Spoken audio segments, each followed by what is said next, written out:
Hi, my name is Suzan McDowell, and welcome to another episode of In the Circle with Suzan, my biweekly show where I get to talk to a bunch of wonderful, wonderful, wonderful people who I find interesting. So, it's almost December. I don't even understand. I feel like I'm still in 2024, but here we are in December. You know, they say the years are long, but the days are long, but the years are short. So we will be in 2026 in like 5 minutes. So I'm hoping that everyone watching this show has had a good 2025. My 2025 was better than my 2024. So I'm very grateful for that. But I'm also looking forward to a very prosperous and happy 2026. So I hope you are all going to have a fantastic Thanksgiving. Tomorrow is Thanksgiving. I am grateful for my daughter. I'm grateful for my company. I am grateful for my family. I'm grateful for the studio. I'm grateful to be able to have this kind of platform at all. So today we are going to go to my guest, the beautiful and talented Metris Batts-Coley. Hi, Metris. Hi, Suzanne. Welcome. Glad to be here. Good. By the way, I'm late because I'm Metris. Yes. Just so you know, I'm late because I'm Metris, but it's okay because I'm late a lot. So anyway, Metris, we are going to start the show like I always start the show. You were born, and then what happened? Well, I was due to be born on Thanksgiving 1969. Aha! So my family tells a joke about when I was actually born, which was December 24th. My aunt told my mom she would cook Thanksgiving dinner because she knew that she was going to go have that baby. Mm-hmm. Well, the baby didn't come. I'm a Christmas Eve You baby. were a month late? A month late. 1 month late. A month late. And my father always said he knew what he did when he did it, and he knew when I was supposed to be born. So your mom thought she was pregnant before she was pregnant? They're not here now to clean it up, but that was his story. 45 weeks? 30 days. Well, That's back then. 44 weeks. Well, back then. That's a lot. They didn't measure, but the story that I was told about my birth was my aunt cooked dinner. The urban legend. The urban legend. She cooked Thanksgiving dinner because she knew my mom was going to have this baby. Gotcha, right. Well, the baby didn't come. The baby came Christmas Eve. So I'm a Christmas Eve baby. Wow, that's a lot because Christmas Eve is a little bit of a rough time to have a birthday, don't you think? Well, I've never really had birthday parties because my birthday is Christmas Eve. Christmas Eve. All the jokes that went along with being born on Christmas Eve. You get a toy, one shoe wrapped up in a box for your birthday and the other shoe for Christmas. So all those things, not being able to have the birthday parties at school with your friends. Oh, because it's nobody's Christmas. there, yeah. Or someone says, oh, well, we would have got you a gift, but we had to go Christmas shopping for the family. Yeah, we're going to get you a gift tomorrow. Yeah, all of that. But I think it's great that I was born on Christmas Eve. Mm-hmm. That's great. I mean, you're in the company of, you're in good company. A lot of people were born on Christmas Eve, but also it was 1969 and lots of things happened.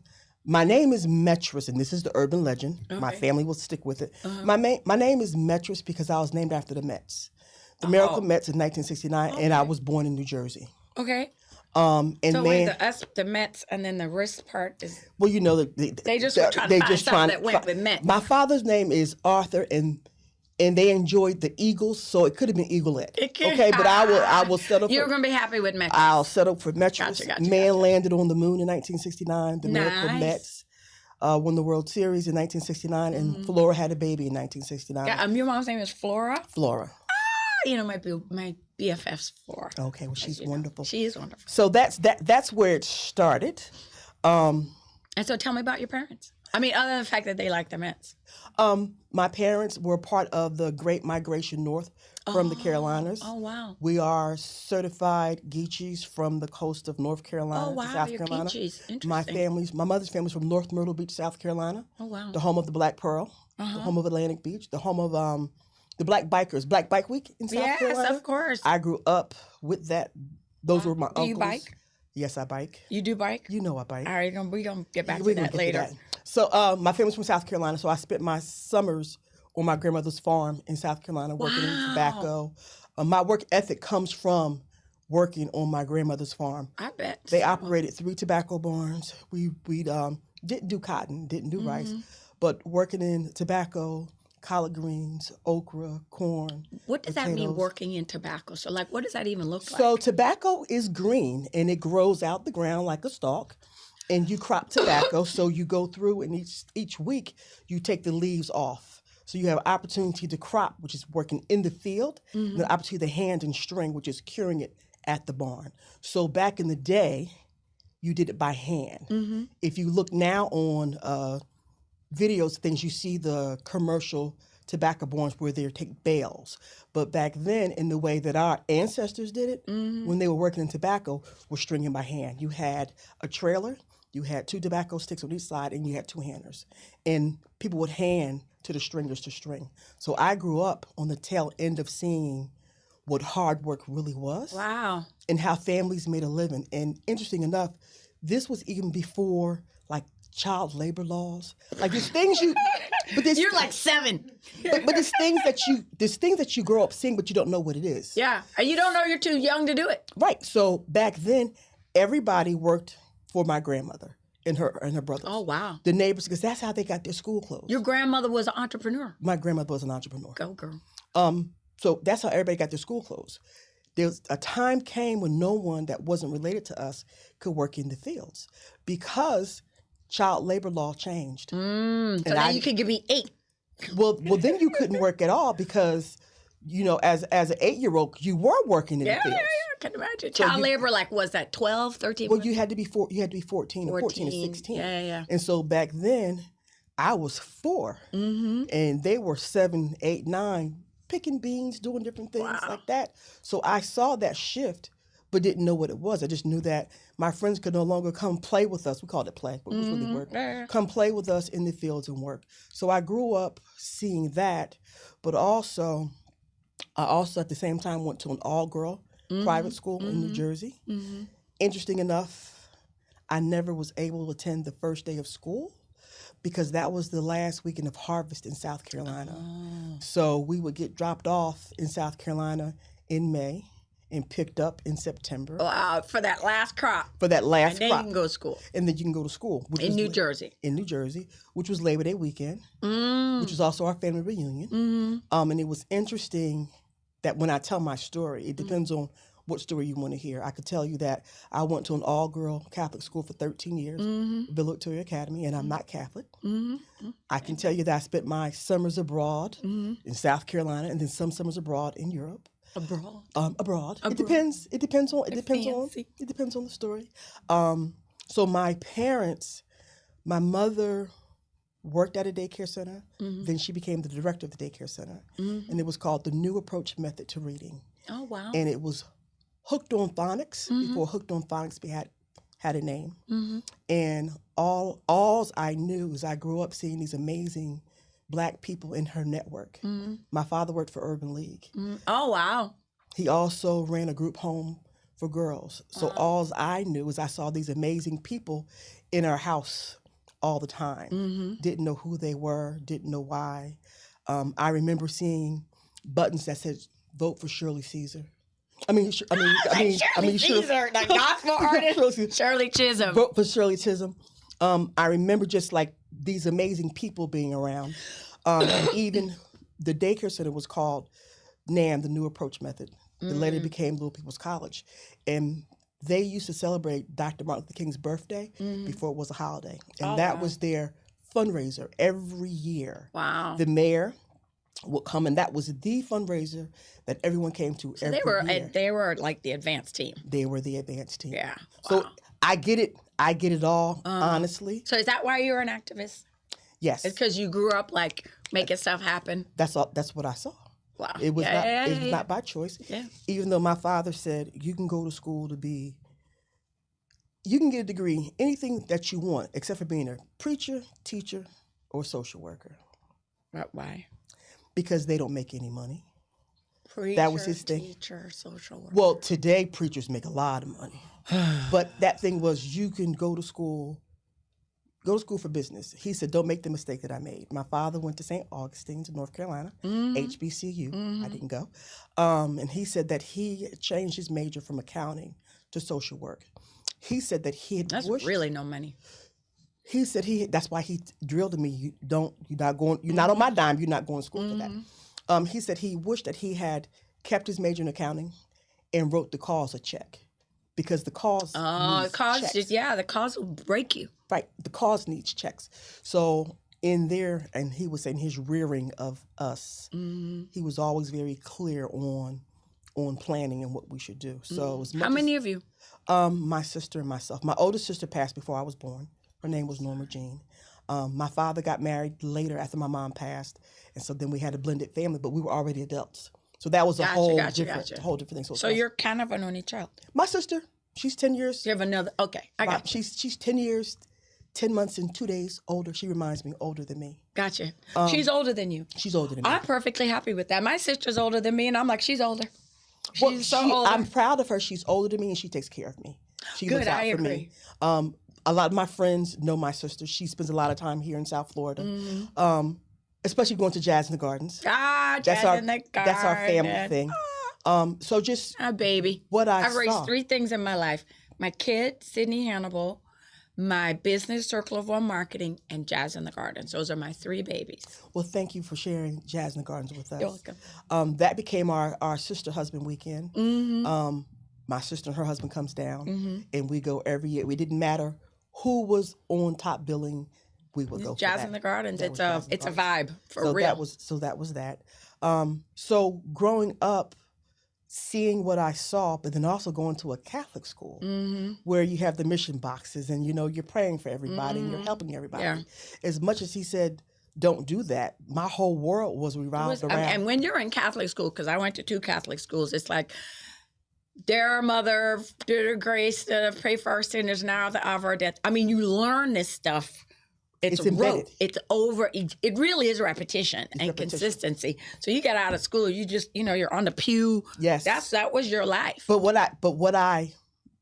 you can probably recognize, that I recognize, when we're in fellowship with others and they get ready to pray and we genuflect and we do the alpha and we are in motion, they look at us and say, well, how do you know? Yeah, exactly, like you ain't Catholic. Well, how do you know? It's like, because I did this my whole life. How do you know? Yeah.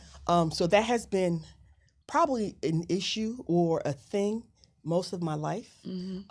Having the Black Southern roots and being an important part, a real deep country Southern part of the Southern migration. Then my parents moving to the North, going through what they went through in the Civil Rights Movement, hearing about those stories, then going to an all-girl Catholic school, but spending my summers in South Carolina. That's a juxtaposition. So that's great, though, because you learn both. I learned both. And you learn to be in both worlds. And my father, very, very useful. Yes. My father said that whatever they teach them in class, they're going to teach you.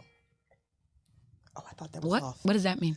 That in the classroom environment, so they grew up doing segregation. The equity in education was not the same.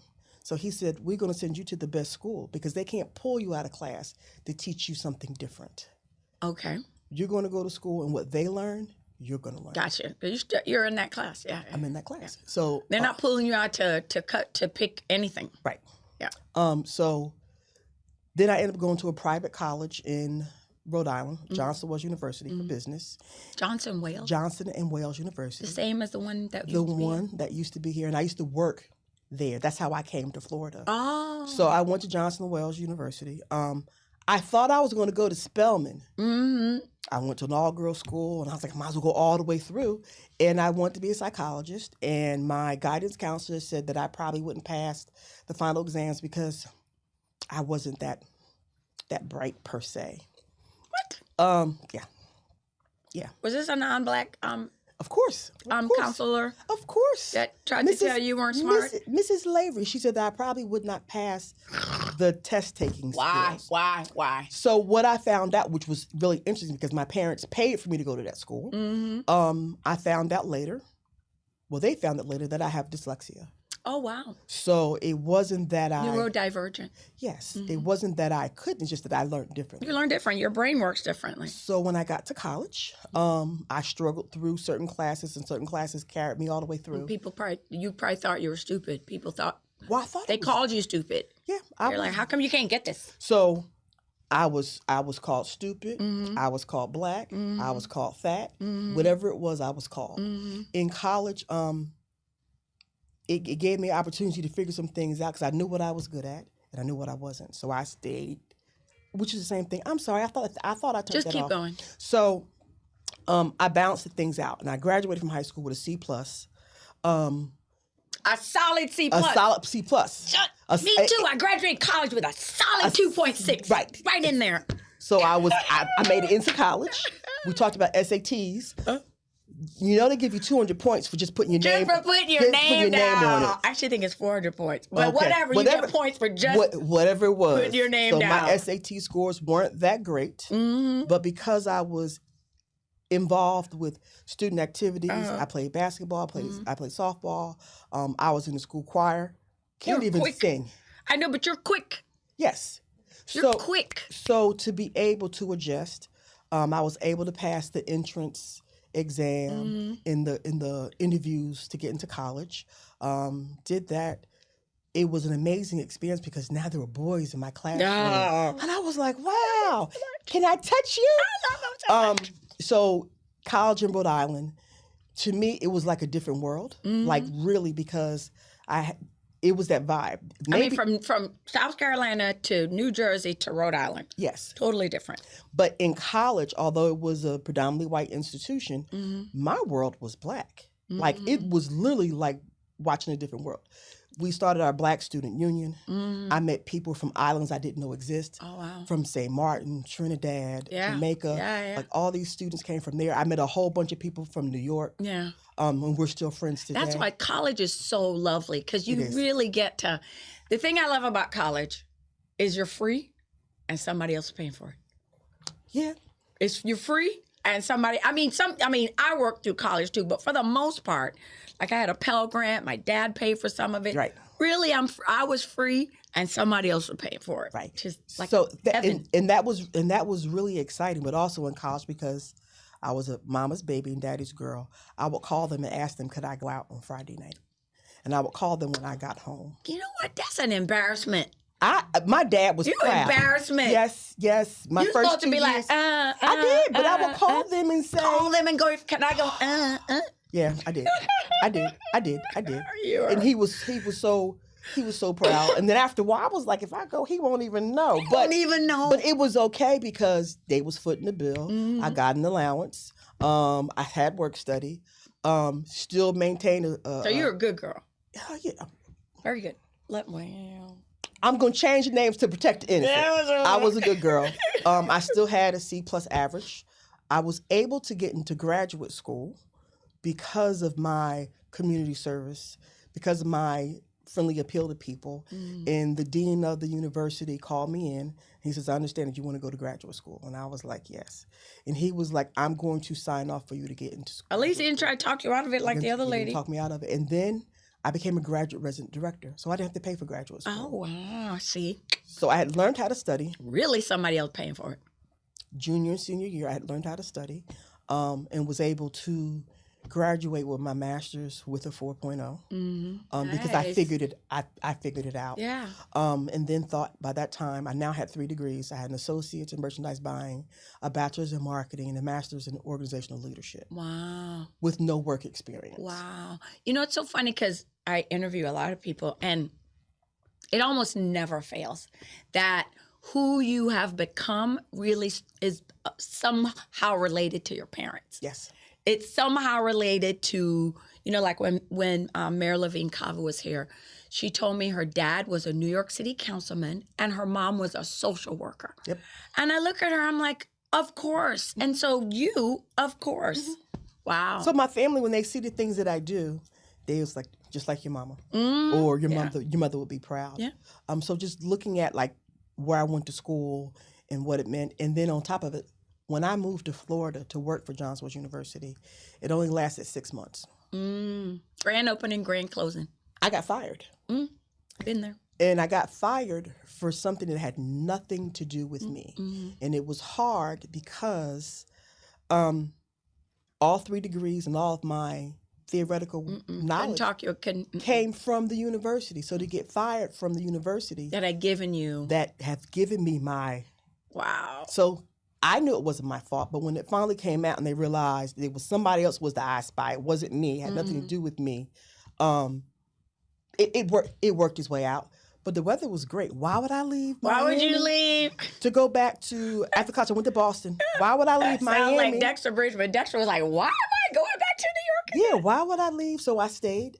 I ended up going to apply for unemployment and going to the unemployment office and saying, well, I could do what y'all do. Y'all hiring? And it was like, well, actually, we are. So I started working for the Department of Labor, and it was temporary. It was called OPS. It was temporary employment.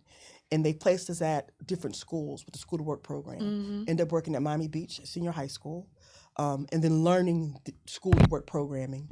From there, got into the state as a permanent employee, but I kept getting rolled on. And rolled on means that when they're doing layoffs, people with seniority can come and take your job. So every 6 months, somebody would say, oh, I want her job. And after a while, I was like, I'm tired of this. I can't get my foot in to get comfortable because somebody's going to take my job. Ended up leaving there, went to the American Red Cross, and then ended up taking a part-time job at the Village South, which is a substance abuse prevention center, part-time, but it was closer to my house. And it was, they had opportunities to make as much money there as I was And at not the get Red fired Cross. every 6 months. And not get fired. So I went to there, and that's where I honed in on my community outreach skills, working with the community, working with HIV and substance abuse. This is where the motorcycle stuff comes in. Started doing an HIV charity ride back in 2009 with the biker community. That? Yes, that one. With the motorcycle community. Yes. That thing. Yes, that thing. Okay. All right. So started doing that. Then I was the condom lady, doing education, making sure people had care packages, talking to children, well, young people when they would go off to college. Their parents would say, "Can you come talk to them?" Because I can't have that conversation. So having those conversations, showing up at community events, doing things like that. Worked there for 10 years. Ended up going to Empower You, just community. So stick a pin, or here we are. So that's how I met you. Yes. So I met you because we were working with the Underdeck, and you used to just cuss us out just all the time. We're gonna yell at them, which is okay because it's part of the process. And we were working on the Underdeck, and you were the loudest one, and you kept us on task. So I want you to know we were afraid of you, as you well know. But you kept us on task. Every time you were like, pow, pow, pow. It made us jump more. It made us higher. It made us hone our craft. I was grateful for you. I mean, I was annoyed. But I was also grateful because I learned a lot from you. I learned about Overtown. I learned about what Overtown, how you felt. I learned about all the history that I had only read about. It wasn't until you started yelling at me. I was like, I wasn't yelling at okay, you y'all. weren't yelling at me. It was theoretical yelling. It was the passion. It was passion. And so, in my connection to Overtown is Trenton, New Jersey. Trenton, New Jersey, and Overtown are identical communities. Wow. And my involvement with Overtown was when the Duns Josephine Hotel opened up. Opened up fabulous, booked and busy. Beautiful hotel. Booked and busy for jazz in the gardens. The Super Bowl was here. It was on and popping. Then COVID hit. Oh. And we closed the doors. I remember. I was there. And the very skill set that I acquired as being a resident director, working for the Red Cross, doing HIV counseling and testing was needed. I turned the hotel into a quarantine isolation facility with a contract from the Homeless Trust. I remember. And you worked with Carvalho on that, didn't you? Yeah. So it was interesting. So Kristen was like, come to this meeting. So I went to the meeting, and then it was like, well, she wanted them to take over the hotel because everybody was trying to figure out how to pivot. Yeah. And they was like, we don't do direct services, we hire out. And she was like, well, I don't know how to run no shelter. And I was like, yes, you do. Yes, she does, because she's going to keep us alive. Yes, you do. So I said, we have the skills to do that. So I wrote the scope of service for that contract, and the contract was for 18 months. And it was a paid contract. And it was a major pivot because it was opportunity, number one, to believe in my skill set and what I could do. Yes. To have a paid. And prove it. Yes. For a year and a half and get paid. And get paid. And be able to take everything that I've learned and everything that community knew to bring to the table. Now, interesting enough, on the emails, everybody, please read the emails when they don't blind copy, so you can see who is on the email. I was interacting with people who knew me from my work in HIV and substance abuse. but didn't know who I was as a hotel operator. So some of the things that they were saying and some of the things that people who didn't understand residential drug treatment were saying probably felt the same way you felt when I was educating you on how this should work. Yeah. So we had an opportunity to fine tune and improve some things. Like initially when they wanted to bring food, they said, okay, we can get food. And they would bring canned goods. Well, you're bringing them to a hotel. So we need to figure this out. And so what we were able to offer as an idea is cooked food. So Chapman Partnership provided the cooked food and brought the meals. And it worked out because we were not the only hotel turned shelter. So they provided all the food service from that. We also did wraparound service for telehealth.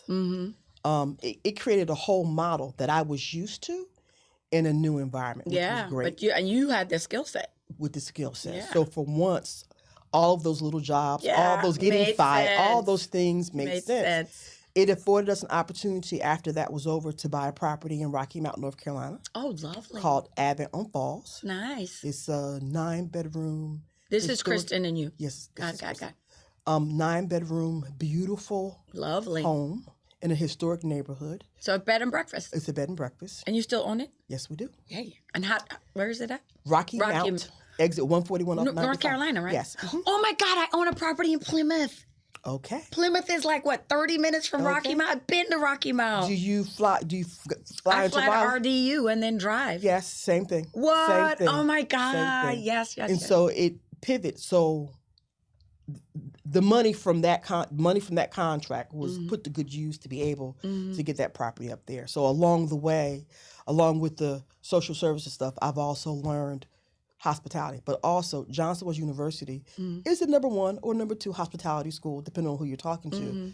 So you cannot learn some things when you go to school with people who are in the hospitality field. There's always a phone call away when you have a question about something. But also, in that environment, when you go to a university that's a food service hospitality university, everything is a part of that experience. So you learned the whole 360. So I learned stuff that I didn't even know. Wow. And even when I became the CEO of the hotel, my friends were calling. They was like, well, Metris, how can you? I said, how can I not if I'm friends with chefs who own restaurants? Yeah, I have a not friend, hard to Anthony, is up in Martha's Vineyard. He has a whole restaurant up there year round. I have friends who have owned restaurants and hotels all around the world. How can I not understand this industry? We was hanging out together for years. We did more than just party. Yeah, I know we learned. So we learned. So that part was there. So tell me about the Overtown Business Association. So I was just minding my own business, just trying to help out. Just trying to help out as a board member. I joined the board in 2023. The Overtown Business Association was started in 2014. Did Andre start it? Andre didn't start it. Pastor Williams and Jackie Bell are on the initial paperwork. Pastor Williams, who owns Just Right Barbershop, the smoothie shop. Oh, yes. We love him. He is the founder. Such a good. Willie Williams, right? Yes. He's a good dude. Yes. He is the founder of the Overtown Business Association. So the combination of different community people happened to keep it active on SunBiz all those years. Andre came in and tried to revive it, and he was on his way. We had an opportunity to meet with some people in Opelika because Main Street America was coming to Opelika. I know you smile because you love know Opelika. that I know. So they came part of it. Came to talk about the Main Street model in Opelika. So the Antoine from the Overtown CRA invited me to come to a meeting. Went to the meeting, and they were talking about the work they've done in the community, and they mentioned the Main Street model. Well, I was familiar with the Main Street model because of Rocky Mount. In Rocky Mount, I wanted to purchase the bicycle stations. And I called the company. They said, you have to have a checklist. It says you must be a Main Street designation. You must be this, you must be this. So you had to get a Main Street designation in order to get those bikes. Right, but I didn't get the bikes because I didn't understand the process. But Rocky Mount is a Main Street designee. That was my first hearing about Main Street. And I said, it makes sense because if you follow this model for Main Street, then it'll put you in alignment for all the things that are going to make it successful. So when I went to Opelika, I was able to do their commercial because I was just so excited that they talked about it and I knew what it was. Then we borrowed them for 6 hours and took them into Overtown. You did what? We borrowed them because they had a break in their meeting day. Oh, okay. And we said, come down to Overtown. You went, look, a bird. And then you went all the way south. So we said, come. We went to Little Greenhouse Grill. We went to the hotel and we Nicole. walked the neighborhood. And organically, the work that's being done in Overtown was built right. Because it was built on a solid model. Everybody's 2 cents, everybody's dream, everybody's idea made it say, okay. Now, the interesting thing is Dr. Dorothy Fields did an application for Main Street 24 years ago. I believe you. She's been at it for 24 a long years time. ago. So they were able to look at her application and look at the work that was being done and say, we would grandfather you in as a Main Street. Because she had done all that work. Because she had done all the work. And when you look at the work that she did and look at the evidence of the infrastructure that was there, it made it easy for us to resubmit the application and begin to do the work. You have to have a full-time executive director to apply for grant funding. That would be you. That became me. It wasn't me initially because I was the secretary. I was whatever positions you needed to fill. And that's one of the things when we're working with nonprofit organizations we need to get a better understanding of the board member roles and responsibilities. So I applied for the executive director position because I have the experience, but also we needed a full-time person to be able to apply for funding. The funding, gotcha. So that was the primary. That was the reason. Yeah. That was the reason. I never took it to be my forever job. I took it because we need to have a good foundation, and I have the skill set to help, including we're looking for good board members. So that's a good pivot because I do not need to be on one more board. And I don't want you to be on one more board, but you have friends. And so this is the pivot for nonprofits. And this is the understanding for Overtown. We need people who want to help build. We need people who want to establish credibility and break through the glass ceiling. And we need people to make an investment. It may not be you, but you may have a friend who is committed like you, who has a little bit of time and a little bit of money. Wants to be on the board. Who wants to be on the board because it will help them in their professional life, but also demonstrate their capacity to help organize and structure the board for Overtown. Okay, so now tell me about the women, only because we're out of time. So tell me about the Women's Club. So I'm the president of the Miami Women's Club. We're celebrating 125 years. Quite obviously, I am the first African-American president in 124 years. We just had a fabulous gala. I heard you told me about it. Where you activated that whole thing, right? We activated the bottom. entire building. For those, and that's where Casadonna is? Yes. And that, what's the other place? Claw. K-L-A-W. With the crabs that are... Yes. And so the wonderful thing about that is the building is a historic property. It was on the landmark at 1974. But no one knew who the Women's Club was because they just didn't advertise, didn't market. So now you have these two fabulous restaurants, and you hear formerly the Miami Women's Club. And but it's formally still means, the Miami Women's Club. You formally think they're dead, they're done. Now, mind you, the membership is older. So when you say formally, that means that sounds they all gone. They all gone. So this past year, it's been an opportunity to reintroduce us to the world because we've quietly have done work, quietly have supported local nonprofit organizations, quietly have planted seeds. In today's economy, in today's social media world, you have to talk about what you do. And hey, you got to yell it. You got to... It's called marketing. I heard about that, profession. So I'm excited to say, and on my signature line, that I am the executive director of the Overtown Business Association and president of the Miami Women's Club. So I serve in Edgewater, but I work in Overtown. Gotcha. It's a hard balance, but it's all through historic. But you built for it, boo. But see, they built for it. But they didn't know that. Well, now they know. They're learning. They still. I'm sure after your event, they were like, "Oh, now we met her." Well, yes, I still feel like I'm saying over here, but I've also learned just to be quiet. Yeah. Because as much as you want to fit in and be a part and share what you have, everybody's not ready all the time. Well, you know what I have learned in my 24 years is that you just have to show people sometimes. I show people, the people, I love it when people say I can't do something. It's amusing to me. I do it once, and then I do it again, and then I take a picture of it. And that's when you could do it twice, do it first. Oh, you said I couldn't do it? No problem, I do it. Oh, you said I couldn't do it? Do it again. Because if you do it twice, it's a thing. Okay. And then take a picture and be like, look what I did. So. Well, on December 5th, I'm going to take a picture. Perfect. Because in Overtown, which is Soul Basel Week, it's Art Week, Soul Basel, Art Basel. Art of Black. Art of Black.